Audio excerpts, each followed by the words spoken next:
Joining us now to discuss all this, Ian Pryor. He's a senior advisor at America First Legal, a great patriot, a Virginia resident. Ian, good to have you with us, sir. Thanks for having me, Vince. Okay, so tell us what you and America First Legal are up to right now.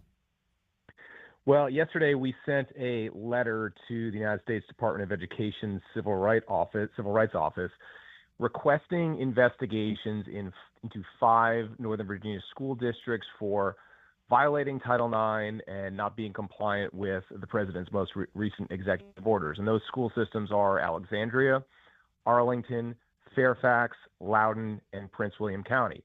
And ultimately what it boils down to is that all of these schools have policies that say you can use the bathroom of the sex you identify with, not your biological sex, but the sex that you woke up that day deciding you were going to be. So if you're a boy and you feel that day you're going to be a girl, you can go to the girls' room. And if the girl feels uncomfortable with it, well, she's got to go over to the private restroom. Very similar to, what we've been doing in Fairfax with our lawsuit against Fairfax County.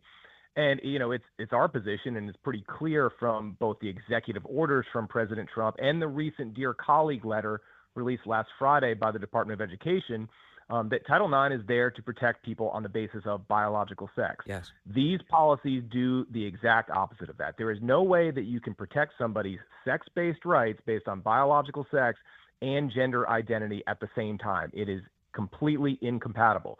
So we're hoping that the Department of Education looks at these things, investigates, and takes action, because ultimately, if these school districts don't comply, well, they're not going to get their federal money anymore. Yeah, rightfully so. So meanwhile, what's actually happening in these school districts are like, Arlington, of course, had a registered sex offender, an adult male, just in the girls' locker room at one of the local high schools. So and everyone's acting like, oh, well, it was just a small mistake. No, it's not a mistake at all. It's a total violation of the trust that the residents of Virginia place in their school systems. Yeah, we were all told reliably so that this never happens, right? No, it's not. And I believe it was Scott Ziegler, the former superintendent of Loudoun County Public Schools, says, the trans predator does not exist. He said that during that fateful meeting, at least fateful for him.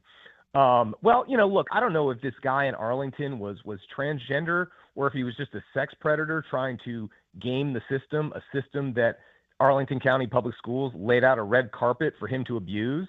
But that's what happens, and that's what these policies do. They defy reality, they defy science, they defy biology, and instead, as I've said, they cater to this idea of gender ideology, which was, dreamed up by somebody, on a 72-hour LSD trip. Yeah, it's really rough. So your complaint, your legal complaint to the Department of Education to launch these investigations into 5 Virginia school districts, since we have a change of leadership and the Department of Education is far more likely to take this up now, what are you expecting, Ian Pryor? Well, and, look, based on, there's a couple of things that have really set the groundwork for this, in addition to President Trump's executive orders and, obviously having a new sheriff in town that's going to view Title IX as it was meant to be viewed, which is to protect on the basis of biological sex. You had winding through the courts over the past, 6 months, all these cases seeking to enjoin the Biden administration's Title IX rule, which basically said, well, sex means gender identity. Well, that got all the way up to the Supreme Court. It was enjoined in, 26, 27 states. It's now been nationally enjoined, so nobody can implement it.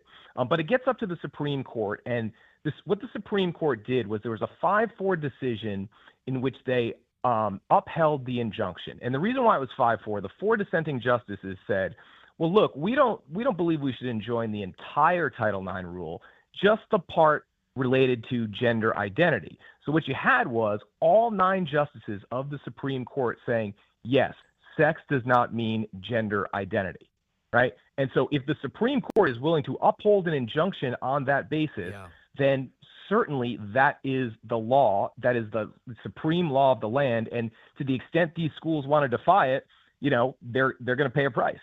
Do you think they'll continue to defy it? Do you think any of these school systems are nervous about the complaint that you just filed? Well, I'll tell you what, I heard, and I won't say specifically who, but I heard one superintendent saying something like, 25, $40 million, that's a rounding error in our budgets. Okay, great. Oh, So don't take the money. oh, And then what you can do is you can go to your board of supervisors or your delegating authority, and you can go get the money from them, and they'll get it from the taxpayers, and you can tell them why their property tax rates are going up. Well, we'll see how that plays with the community. that's an arrogant little snippy comment. So it's a rounding error to get 40 million. I know that Fairfax County gets in the vicinity, I think, of $50 million every year from federal taxpayers. And at this moment, none of these counties or school districts, Alexandria, Arlington, Fairfax, Loudoun, and Prince William County, none of them seem like they're changing course. And have you seen differently? No, and in fact, just a few minutes before this call, I tweeted the most recent video that Fairfax County Public Schools is showing its students, and they say, look, you have equitable access to restrooms under 2603. Well, they've changed the language a little bit since last year, but 2603 is the policy that says you get to use whatever bathroom if you're gender expansive or transgender of the sex that you identify with. So they're going to continue to do this until they're investigated and the hammer comes down. And, God forbid they start submitting their federal grants saying they're in compliance with the law, because then they've got a whole nother problem.